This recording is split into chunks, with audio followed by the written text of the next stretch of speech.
What's up, everybody? Welcome to another episode with my pal Alex and Feisty Pants. So the WWE is moving Thursday Smackdown to live Tuesday Smackdown Live. And they're having a draft to separate the rosters. So what's going to happen is you're going to have a Raw team and you're going to have a Smackdown team. And those people are going to be on those shows. And that's it. Now, years and years and years ago, there used to be a separate roster for Raw and a separate roster for SmackDown. And it used to be kind of fun. And then it fell into like a bit of a rut. It met failure, and that's when they did away with the draft and everybody was going to be everywhere. Now, there's pluses and there's minuses here. Now, the pluses, now I'm going to go with the pluses first because this is why it's going to work. You're going to need a whole lot of more people. Now, there's rumors, you know, somebody's coming in. There's rumors somebody's taking over. There's rumors, you know, I don't like rumors. Rumors are rumors until fact, until shit hits the fan. I just said a bad word. And, you know, like the rumor, Daniel Bryan is going to be the GM of SmackDown under Shane McMahon. Great.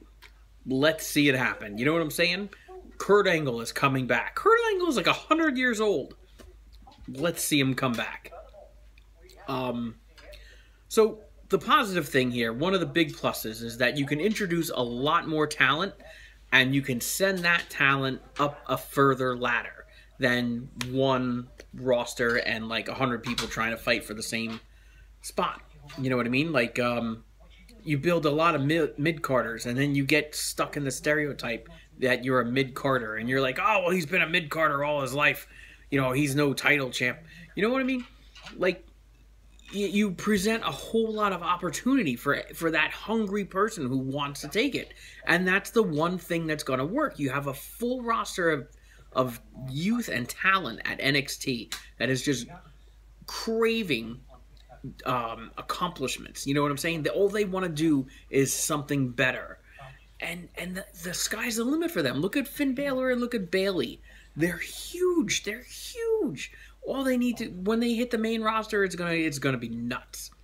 Now, I feel they've been holding off because they're like, okay, we got the draft coming up. Let's hold off on everything until the draft, and then the draft is going to be the best episode of SmackDown ever.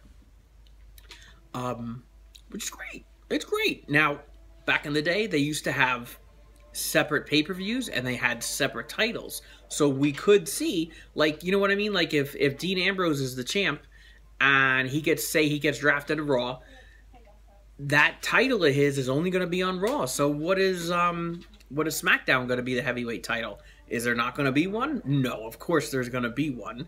It's just going to be the SmackDown title. It used to be Triple H's belt. It used to be the WCW belt. That's what they did. They took it over. It was like the same belt. Anyway, that's the idea. Is that you're introducing new talent on a broader spectrum. And WWE does that. That's what they do. They are the broad spectrum. And at the same time, my screensaver just cut out. At the same time, this is what could be bad. Now, I'm going to use the baseball example first that I've been using. I've said it like 3-4 times already. Now, in Japan, they have a 6-man starting rotation. That means 6 different pitchers pitch 6 days of the week, and then they're off the 7th day. So if you like, say, let's see, say John Cena is pitching game 1. Say he's a baseball player now, right? Just follow what I'm saying.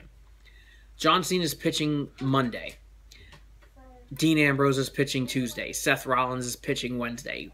Roman Reigns is pitching Thursday. Now, say the boy just laughed. Say you're a huge Dean Ambrose fan, right? If that's who you want to see pitch the game, you're going to that Tuesday game where Dean Ambrose is pitching Tuesday. Say with Raw and SmackDown, Dean Ambrose is only on Raw, then you're probably just going to watch Raw. Like the average fan, not the crazy fan, not the Grimm's Toy Show universe, not the guys watching this show, the Pal Nation. The average fan is going to be like, oh, Dean Ambrose, I like that guy. I'm gonna watch Mondays. But that average fan that maybe isn't interested in watching both shows just to see all their guys, maybe they only watch the one. You know what I'm saying? And I think WWE needs that broad spectrum. They need to be all over the place. So everybody says, oh, but they'll do it right. But they didn't, because years ago they couldn't do it right and they fell off and they had to do away with it. They had to bring everybody back. Now, what I don't want to see is I don't want to see Eric Bischoff. I'm really not interested in seeing Kurt Angle come back. I'm curious to see what his role is going to be. I love that Daniel Bryan might actually be the GM for SmackDown. I just don't want to see stuff that's been done. You know what I'm saying? If you're gonna do the draft, if you're gonna split the rosters, that's great. You're gonna bring in all this talent, that's great. You're gonna bring back some old faces, that's great. I just don't want to see all the old faces. Like Bob Laryngitis, cannot stand that guy. I will actually purposely, on purpose, not watch that program if he's on that show. Teddy Long is funny, but you know what? He's not the best choice. Vicky Guerrero, pass. Who was the other guy trying to get on there? Corporate Kane, pass. Please. Just do it. I'm just saying, just do it right. I'm begging for a reason to keep watching wrestling. I really am. And I enjoy it because I watch it with the guys. Feisty Pants is into it. Right, my boy? Who's your favorite wrestler? Roman Reigns. Roman Reigns? What about Dean Ambrose? Yeah. Yeah? What about John Cena? Yeah. Yeah? How about that Dolph Ziggler guy? Oh, yeah. Yeah, he's pretty good. What about New Day? New Day's pretty good, right? So then, that's it. That's the secret right there. Now, what if they go and do the stupid thing like, you know, they have a team like Enzo and Cass. Enzo and Cass are great. They're a great tag team. Hold on, player. We just got drafted to separate rosters. Goodbye, tag team. Right? No one wants to see that happen. So I'm hoping they just do it right, they do it smart, and they make it work. Otherwise, it's going to be terrible, and no one's going to watch it, and no one's going to care. And certainly not me. I'm the average fan. I am not the crazy super fan. I can't even tell you what happened at the last pay-per-view, let alone, like, last year's pay-per-view, let alone, like, what ECW shows were called. You know what I'm saying? No, not ECW. WCW shows were called. Like, I forgot there was Bash at the Beach and Clash of Champions. Stipulations, I couldn't even tell you. Could not tell you. I care about what's current. I care about what's fresh. I care about what's new. I care about what's interesting. I don't want to see old crap on my show because I'm just going to turn it off. I really am. So I'm hoping the WWE does this right and it's a hit. And that it continues to be a hit. Because wrestling fans are like the biggest critics.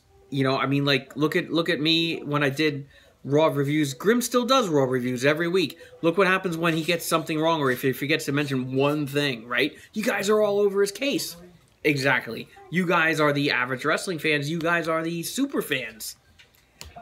They just need to do it right. That is how I feel. How do you feel, Feisty Pants? Feisty Pants is sticking his tongue out. What do we say to these guys? Like to see you, comment, and subscribe for more.